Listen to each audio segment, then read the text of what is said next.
Hi, this is Trading Bitcoin. Hola, hola, de Madrid. Después de esto, Ton está dando una cafecilla en IA y yo estudiando en Instituto de Empresa en Madrid. I am super, super excited. So after this, Tone is going to lecture at my business school.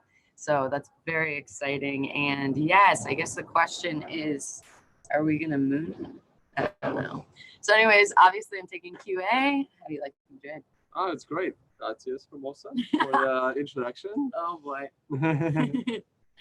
All right, guys, let's just jump right into it. We actually have to go in like 30 minutes, so this is gonna go very quickly, and we're gonna jump right into screen share. Hope the audio is good this time. I know we've been like having epic fails on that. Let me. I'll follow, guys. So Yeah, just let Lena's me gonna know. keep an eye on the live chat, and here we go. Vamos. Yeah, this is my. Oh yeah, I gotta change my pinned tweet. So basically, I put out a video with me and Roger. Jimmy debated Roger right before I did, but I got the video of just me and Roger, so that's what's on my YouTube channel. So go ahead and check that out. I'm actually gonna change my pinned tweet now, and then we're gonna go straight to the price. Boom. Where is it?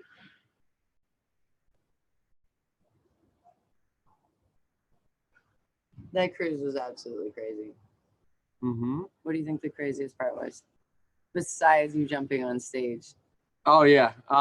from the pool. No, the cruise is just generally fun. I liked it. I always enjoyed those cruises. Oh, let me pin this tweet. It was very fun, guys. There you go. So make sure you check out that debate with me and Roger. It already has 10,000 views on my channel, which is great.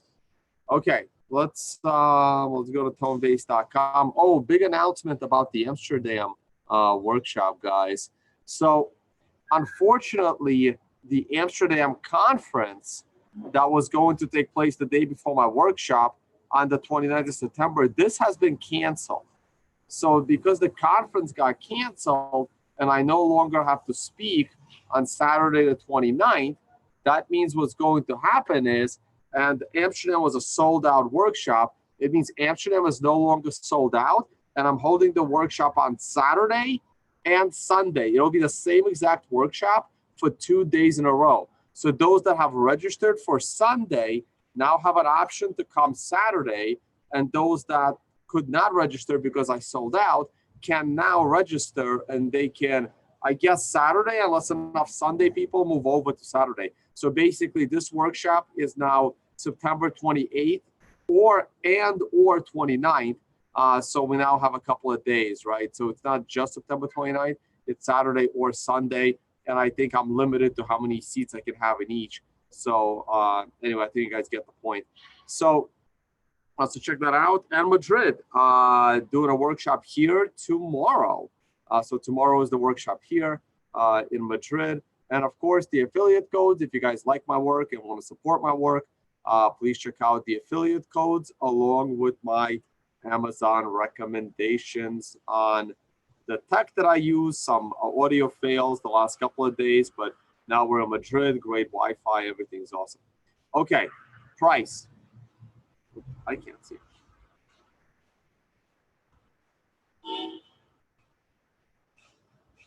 Oh. Okay, here's the monthly chart. The monthly chart looks a little bit better than the last time I looked at it with Tyler Jenks, but still no good. So being rejected by this trend line. Nothing really to see here. Hyperwave, not going to talk about. A little bit of a bounce here. This is the weekly chart using Bollinger Bands and stop and reverse points. Stop and reverse points looks like a horizontal line. I've not even accelerated downwards yet. And the Bollinger Bands are starting to tighten up a little bit. Let's see where that goes. Here's my standard weekly chart. Man, we are bouncing again from the vicinity of the $6,000 mark. This has been a pretty good bounce, not as strong as the last bounce yet, but this time around, we're going to be limited even more so than the prior time. The prior time, I was expecting 7 with the ultimate high being 7.5, and we got to 7.5. This time, my ultimate high is gonna be around 7,000, like 7 or 7,100, because this descending triangle is coming down and this moving average is coming down. I mean, the week's almost over, and this the 30-week moving average is gonna dip down some more. So this is a really good setup, right? You have a green one. Let's see if we can get a red one on the next one, and then a red 2 going below a red 1. So the weekly chart is bouncing once again as 6,000 is holding. The more time 6,000 holds the price, the more likely it is to break. Here is the daily chart. Like I said last time, the blue lines are usually my what do you call them? Stop loss lines, because there was definitely calls for shorts about 2 days ago. And like I said in the last video, the moment you get a price flip, which would have been 2 days ago, you can consider just getting scared and getting out of that trade. If not, you wait for the stop loss. And the stop loss clearly got hit. So you wait for like 7,000 and try again, because this thing is going to break down, in my opinion, and it's going to break down hard. Let's see what else we got. Yeah, here is the 12-hour chart. You know, the 12-hour chart was looking perfect for a breakdown. You can see this candle right here, the candle of September 11th. It closed out as a green 1, telling you to, hey, that it didn't really break down. But in the middle of this candle, this looked like a complete and utter disaster. So this looked like a complete disaster at this at the bottom of this candle. It was a brand new closing low, a brand new 2-week closing low, all right, on that candle. So just keep that in mind on that one. But then it closed as a green 1. And because it closes a green 1, we then had another price flip and another price flip, and eventually a green 2 above a green 1, just below the stop loss line. And now we're certainly in a bullish trade. I think I also mentioned that once you get a green 2 above a green 1 above the stop loss, you can just consider turning this short trade into a long trade, and you can just flip your position immediately. Okay, and now you're on a green 4 of 9 with a sequential 11 of 13, but it's gonna get deferred for quite. Oh no, it won't. It just needs to be higher than the 8. Okay, so we can get a TD13 coming up in the very near future in about 5 days. Let's go to the 4-hour chart. The 4-hour chart gave you a 9 last candle. So because it gave you a 9 last candle, you should consider being in a cash position using the 4-hour chart. You now traded higher and might close higher on the following candle. So if the next candle is a green 2 above a green 1, above a 9, you are back into the bullish trade without an issue. Okay, so that's the 4-hour chart. Clearly the 4-hour chart broke your stop loss line long ago, and it broke it on a candle that was a 3 above a 2. So again, the chart flipped bullish. Your RSI is almost at overbought. Your CMF is looking good. Your OBV is looking good, and your MACDs are looking good still. So the 12-hour chart is midway through its cycle, and the 4-hour chart might be starting a brand new cycle. Okay, so those are still pretty bullish. You are still in a dead cat bounce. Look at the nice long leverage long to leverage short ratio. People are still generally short. And again, this condition needs to wear off a little bit. You can see how it wore off right here. Maybe this whole thing is now lower, but there are way too many shorts and they will profit way too nicely. So those shorts need to be worked out. So I can easily see us going to 7,000 before finding another, resistance point, setting us up to go back to 6K, eventually breaking 6K and going down to 5K. Ethereum is doing well. You have a nice reversal candle on a TD13. You're still on a 7 of 9. So look for 2 more Weeks of downside in Ethereum, very, very possible. Even though those 2 weeks could trade to the upside, they can still print a 9 because it needs to close lower than a 5 candle. Stock market is looking great once again. The stock market is about to close on a brand new weekly closing high, which is very bullish for the stock market. We talked about the stock market to be a little bit careful. Coming off this 9, you pulled back to the 30-day moving average. You then price flipped this morning or yesterday, I should say. I forget what country I'm in. It's 3 a.m. in New York. So yesterday I was too busy to look at the stock market.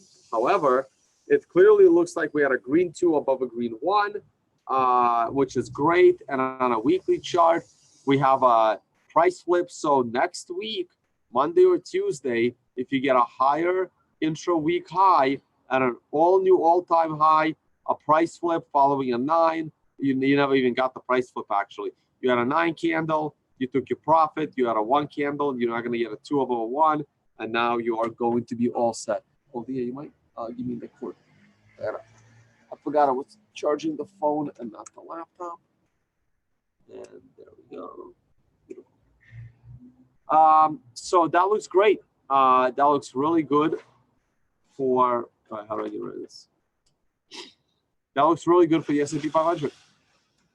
Tesla still looks okay to me, not a big deal. And gold, just consolidating, nothing really to see there. Okay, travel schedule. Next week, I will be speaking in Ukraine. So that one is still on. September 19th in Ukraine at Smiles Expo. So check me out there.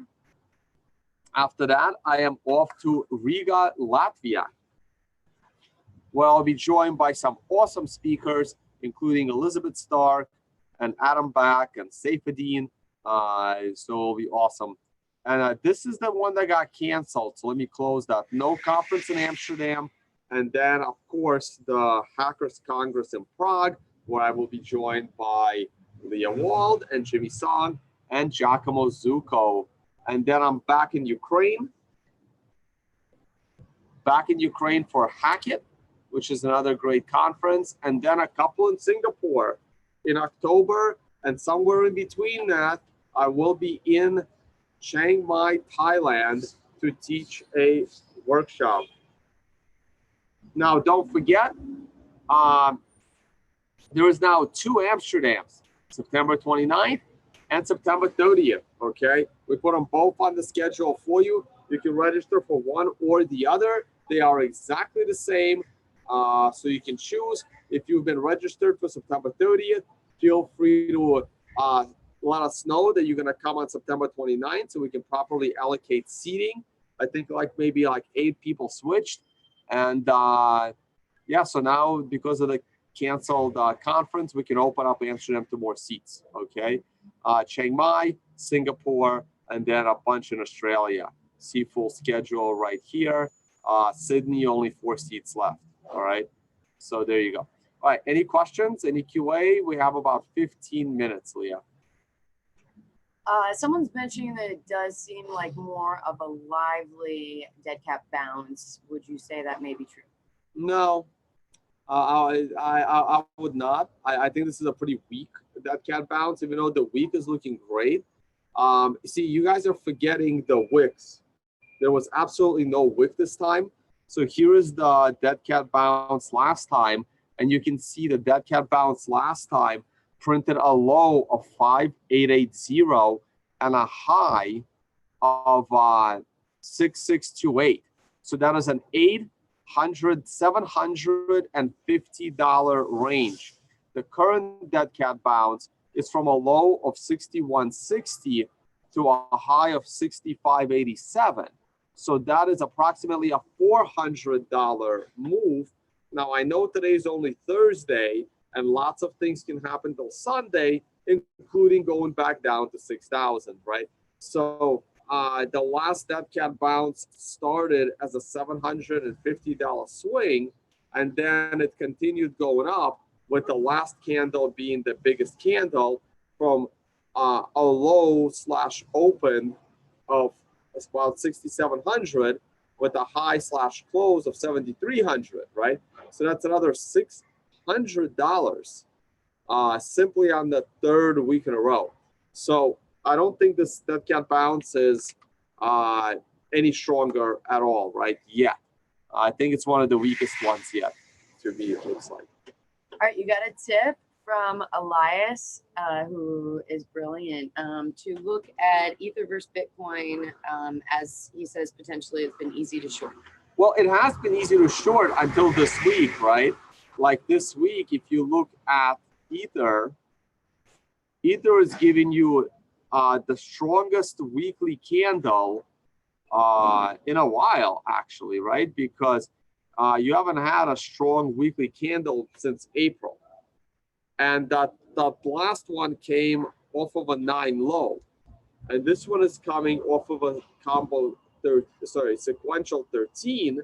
And it's clearly a hammer reversal candle. The problem is it's on a 7 of 9.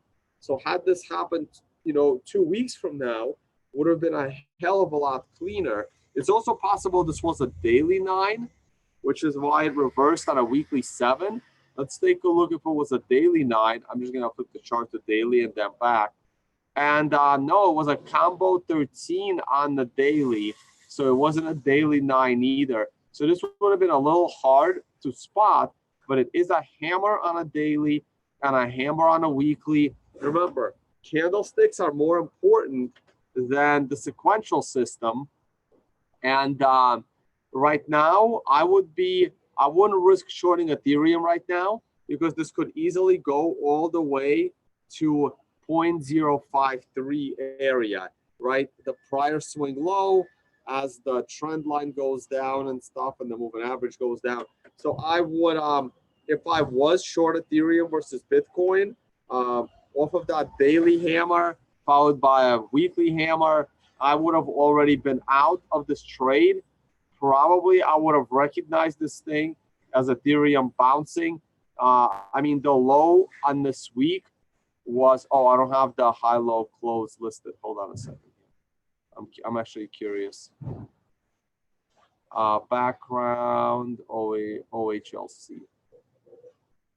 So the low on the current weekly candle was 0.02686. I probably would have exited my Ethereum short versus Bitcoin long on the way back up when it broke above 0.03. And right now we are at 0.033. So I would have started to be cautious around 0.03 on the way back up from the low, okay? So I would not be in an Ethereum short right now. Ethereum can certainly rise against Bitcoin. I really tried to do a video with Ugly Old Goat, but it was just so hectic on the cruise. And I even wanted to pre-record it. And unfortunately, his luggage got lost, like my luggage got lost, and his goat costume wasn't there, unfortunately. So me and Ugly Old Goat would have to do another video. Yeah, that'll be awesome.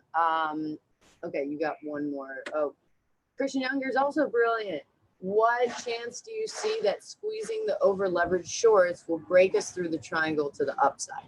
I don't think it will. It's possible, but I don't think so. I mean, I think it'll be an absolute miracle if Bitcoin avoids this triangle and the triangle breaks to the upside. Look, guys, these triangles break down 75% of the time, right? So you have a 75% chance you're going to break down to at least 5,000 and very possibly 3,000 on the ultimate target. But 25% of the time, the triangle breaks against trend. I will say this, though. If the triangle breaks against trend and it breaks to the upside and it goes above 7,500, it's possible that the bear market is over. And me and maybe even Tyler and maybe even Willie Woo and some of the other bears, we're going to be forced to change our minds and become bulls. Now, that might have to wait till we break 10,000, but it's coming, right? If this triangle gets broken in the other direction, that's a $6,000 move in the other direction, guys, because I'll be looking at the fat bar of the triangle, which is 6,000, even 6,600, and I'll be looking for a $6,600 upswing. So I will become a huge bull if we can break above 7,500 and with confidence and volume. So it's a 25% chance that we can do that. My probability is 90% that we're still going to go to 5K. But the triangle probability is 75% we break out to the upside. Great. Let's take one last question, unless y'all live viewers give me some good ones right now. What price have you currently set as a potential bottom? 4,900, 2,800. What are you thinking? No, I don't. Like, I'm still waiting for my 5,000, I mean. So 49.75. It's not my potential bottom. It's my, it's my target.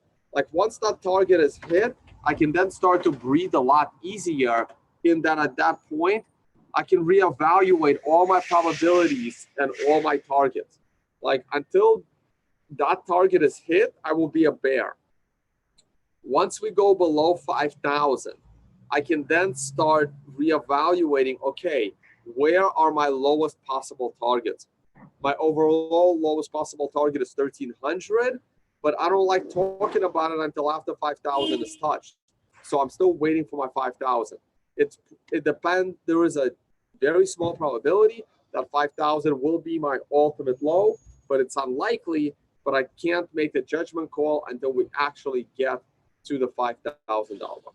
Great. Okay, get this. I am able to ask every single person's question except for your last one that just went in before hitting even 30 minutes. So ready? Okay. Yes. What do you think of the next financial crisis? But how do you think a potential next recession will affect the price of Bitcoin? To be honest, I really don't see a recession coming. I just don't. Not while Trump is in office. There could be a little bit of a scare, in Trump's end of Trump's third year, where we don't know who his candidate's going to be. We don't even know if Trump's going to run again. You don't know what his health's going to be. He is pretty old, not exactly the healthiest either. And we just don't know. Yeah, I think we can stop. Let me go here. Let's put our lovely faces back on and stop screen share. Hello, we are in beautiful Madrid. Really cool apartment with a nice outdoor section. This is awesome. And so I don't see a recession quite yet. If it's a mild recession, I think Bitcoin can do well. If it's a big recession, I think Bitcoin's going to struggle. Guys, remember, when it's a big recession, when there's a financial crisis, people don't have any money. And instead of going out and buying Bitcoin, people are going to spend their Bitcoin in order to, feed their family. So what I'm actually looking for is I'm looking for a crisis in Europe. Like when we were down in Barcelona, I'm like, oh my God, Spain is totally going to collapse economically. But now that we're in Madrid, I'm like, oh, it's actually not that bad. People in Madrid actually like to work. And they don't seem to be as lazy as people in Barcelona from what I've seen in the businesses and the shops. Yet Barcelona is the one that wants to break off with their Catalonia, thinking that they're actually relevant. They do have a port, which is interesting. So we can talk about that. It's kind of like, like all the socialists in California. I'm like, please go form your own country. Go form the Republic of California. It'll be so much better for the rest of the U.S. So kind of like the same thing with Barcelona versus Madrid from what I've seen in the economic realm. And yeah, it's pretty cool. So I still think the euro currency is going to implode. And when it does, that would be amazing for the price of Bitcoin. Absolutely. We actually were there for Catalan Independence Day. So that was actually really, really cool.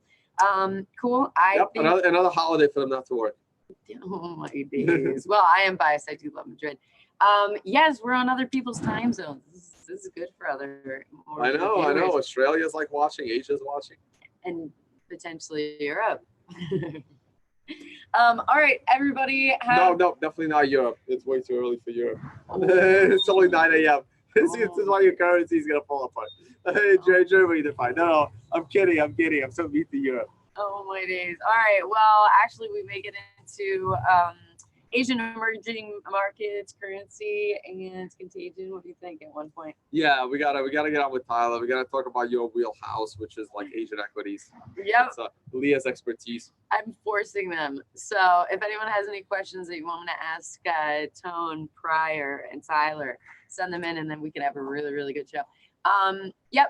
All right. I got you under 30 minutes. So Beautiful. everybody have a great day. Hasta All right. luego. Bye-bye, guys. You want to speak Spanish? No. Okay. My Spanish is terrible. Bye, guys.